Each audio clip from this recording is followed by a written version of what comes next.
Fala galera, beleza? Olha aí galera, novidade pra vocês. Troquei o escape original por um barulhento da moto aqui. Esse é o famoso roncar, o famoso bate-lata. Consegui, achei um para 125. Claro que dessa época ele não encaixa certinho. Esse é o escapamento da CG 2000 em diante. Eu resolvi tirar o escapamento original, colocar esse escapamento barulhento, por causa que eu uso dentro da cidade. Então necessita de um barulho, né?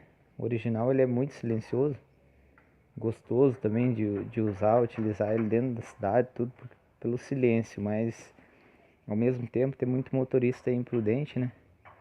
Então a gente necessita de um barulho. E esse é o barulho que eu gostaria de colocar na moto, né, cara? É o escapamento que eu tava procurando já faz um bom tempo aí. É o bate-lata, o Roncar Turbo. Eu vou ligar pra vocês verem como é que ficou o ronco dela.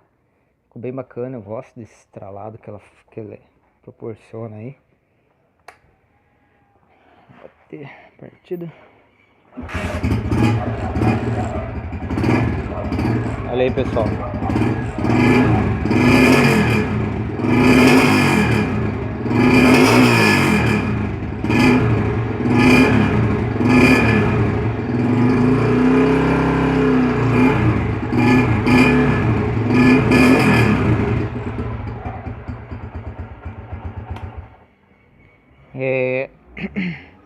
Só que esse escape aqui eu comprei o usado, não tem até o novo, só que daí com frete tudo ia ficar muito um absurdo, né, cara?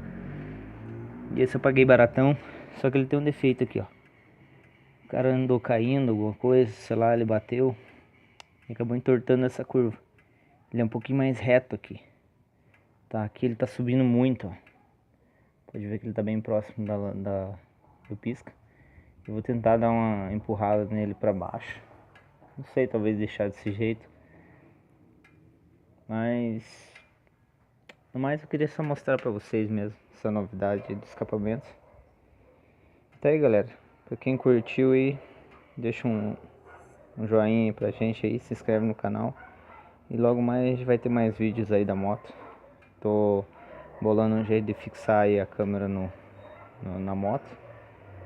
Fazer uns vídeos aí dando um rolê com a motinha aí pra vocês. Valeu galera, obrigado.